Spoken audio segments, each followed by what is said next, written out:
warahmatullahi wabarakatuh. Kenalkan, nama saya Kusmiati SPDI. Saya selaku Kepala Sekolah SDIT Iqra Nogosari Kabupaten Boyolali periode 2021-2020 dalam menyukseskan kegiatan Munas ke-5 CSIT Jawa Tengah. Dalam hal ini kami mengikuti sebuah lomba dalam penulisan karya. Hasil karya yang kami sampaikan di sini berjudul Pembinaan Guru oleh Kepala Sekolah dalam meningkatkan kinerja guru di SDIT Iqra Nogosari Kabupaten Boyolali. Bahwa peningkatan mutu pendidikan di sini sampai saat ini masih banyak sekali diperbincangkan di masyarakat, terutama di tingkat sekolah dasar. Sekolah yang bermutu itu yang bagaimana, sekolah yang berkualitas itu bagaimana. Tentunya di sana ada beberapa unsur. Di antaranya adalah unsur guru sendiri, kepala sekolah, unsur sarpra, dan juga pengelolanya yang lebih. Kami dalam hal teknis pembinaan guru dalam mensukseskan pendidikan terutama di SDIT Iqra Nogosari. Menurut Undang-Undang Nomor 14 Tahun 2005 Pasal 1 menerangkan bahwa guru adalah pendidik profesional dengan tugas utama mendidik, mengarahkan, memberikan contoh, dan melatih serta mengevaluasi dalam hal pembelajaran baik di tingkat formal, di tingkat sekolah dasar, dan di tingkat sekolah menengah.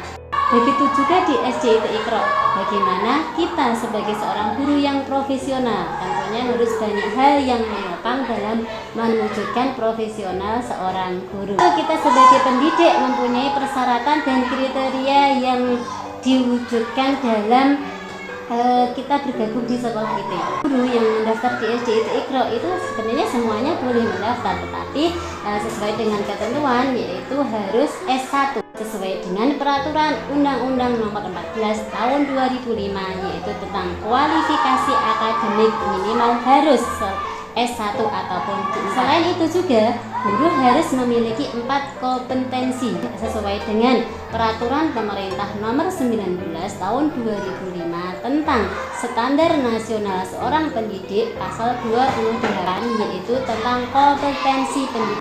Yang pertama yaitu kompetensi pedagogik, kompetensi kepribadian, kompetensi profesional, dan kompetensi sosial. Berhasil atau tidaknya sebuah sekolah atau suatu pendidikan sangatlah tergantung kepada kinerja dan kemampuan profesional seorang guru dalam hal melaksanakan pembelajaran. Begitu juga dengan peran kepala sekolah sebagai seorang pemimpin, sebagai seorang pendidik sangat besar juga mempengaruhi kinerja guru dalam meningkatkan mutu pendidikan di sekolah. Dari hal latar belakang permasalahan yang ada di atas tadi, saya selaku kepala sekolah di sini memaparkan terkait dengan rancangan pembinaan yang ada yang dilakukan di SDIT Iqra Nogosari Kabupaten Boyolali. Ada beberapa hal yang mendorong kami untuk mengadakan pembinaan rutinitas. Antara manfaat yang pertama bagi kepala sekolah dengan adanya pembinaan tersebut bahwa kepala sekolah bisa membantu guru dalam mengembangkan kemampuan dalam mengelola pembelajaran agar tercapai pembelajaran yang baik dan sesuai dengan tujuan pembelajaran pada umumnya. Kemudian manfaat bagi seorang guru yaitu sebagai bahan masukan apakah kegiatan pembelajarannya yang dilakukan sudah sesuai ataupun belum. Kalau belum sesuai berarti ada sebuah perbaikan. Pembinaan yang dilakukan tersebut yang dilakukan di SDIT Iqra itu ada 2 poin jenis pembinaan. Yang pertama yaitu supervisi pengajaran, yang kedua teknik ataupun cara pembinaan. Yang pertama, supervisi pengajaran. Supervisi pengajaran ini dilakukan oleh kepala sekolah dalam waktu yang tidak terikat.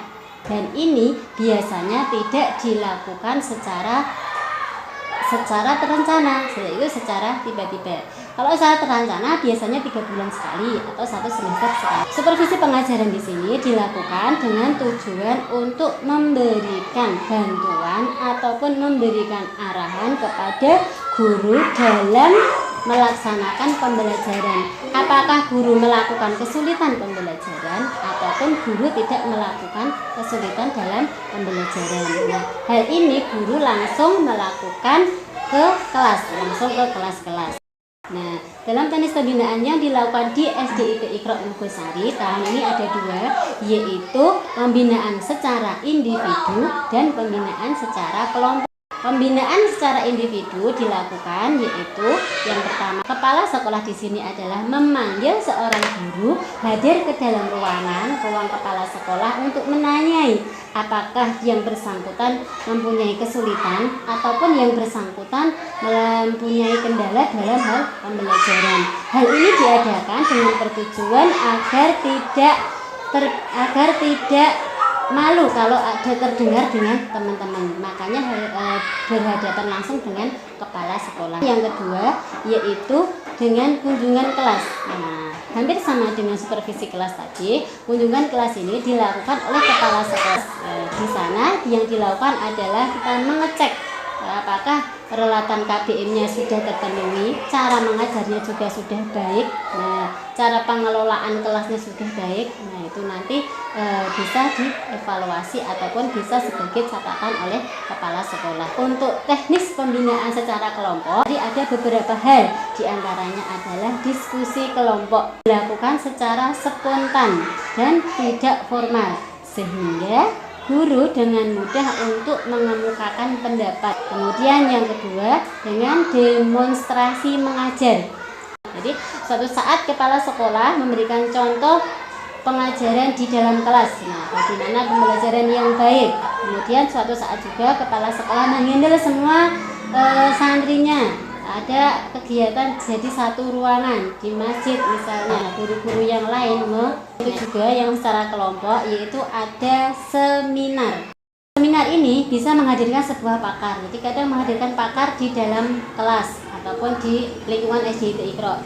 Tapi juga ketika ada peluang untuk mengikuti seminar lain di luar, SDIT Iqra juga mengutus seorang guru untuk mengikuti seminar. Nah, seorang guru tersebut setelah mengikuti seminar bisa menularkan ilmunya ke teman-temannya selaku seorang guru. Selain itu juga ya, pembinaan secara kelompok yaitu dilaksanakan saat rapat guru. Nah, rapat guru di SDIT Iqra dilaksanakan setiap 1 bulan sekali. Nah, rapat ini bisa jadi untuk sebagai sarana memecahkan masalah yang berkaitan dengan proses pembelajaran. Kemudian rapat juga bertujuan untuk saling menukar gagasan yang baru. Jadi baik itu wawasan baru dari kepala sekolah kepada guru, kemudian guru kepada guru. Kemudian yang ketiga, dalam rapat tersebut adalah sebagai forum menyampaikan informasi. Nah, kepala sekolah biasanya mewakili agenda-agenda dinas, kemudian agenda-agenda yayasan, kemudian agenda-agenda CSIT. Nah, semuanya itu hasilnya nanti diinformasikan saat-saat rapat guru semuanya. Yang terakhir yaitu dapat dijadikan sebagai praktek untuk meningkatkan kemampuan belajar. Nah, tadi karena dalam rapat guru tadi ada beberapa masukan, kemudian ada beberapa tukar pengalaman. Nah, itulah sebagai sarana untuk meningkatkan wawasan atau kemampuan dalam belajar. Itu mengapa di SDIT Iqra dilaksanakan rapat guru tiap 1 bulan sekali. Jadi di SDIT Iqra di sini dalam pembinaan guru itu dilakukan secara teknis, yaitu dengan teknis individu dan dengan teknis kelompok, dan waktunya tentu tidak bersamaan sesuai dengan juklak ataupun sesuai dengan jadwal yang sudah ditentukan oleh kepala sekolah. Nah, dengan harap akan terbentuk sekolah yang ideal, sekolah yang unggul, sekolah yang diharapkan oleh masyarakat. Sekolah yang unggul dengan adanya kerjasama dengan beberapa stakeholder di sekolah tadi tetap mengoptimalkan sebuah SDM yang berpotensi dan berprofesional. Dan tidak lupa, kunci sukses seorang sekolah yang paling unggul adalah dengan memberikan pelayanan yang terbaik, baik itu pelayanan untuk siswa, baik itu pelayanan untuk wali murid, itu kita melayaninya dengan paling terbaik. Itulah salah satu dari ciri khas kita selaku asatid guru SDIT Iqra Nogosari, yaitu memberikan pelayanan yang terbaik buat peserta didik kita. Demikian tadi sedikit rancangan pembinaan yang kami sampaikan yang ada di SDIT Iqra. Semoga bermanfaat. Tentunya kita berusaha untuk menjadi sekolah yang terbaik, sekolah yang unggul, dan terutama dibutuhkan oleh masyarakat, terutama masyarakat sekitar dan untuk JSIT. Itu mohon maaf. Semoga bermanfaat. Wassalamualaikum warahmatullahi wabarakatuh. SDIT Iqra Islami Cerdas Berkarakter.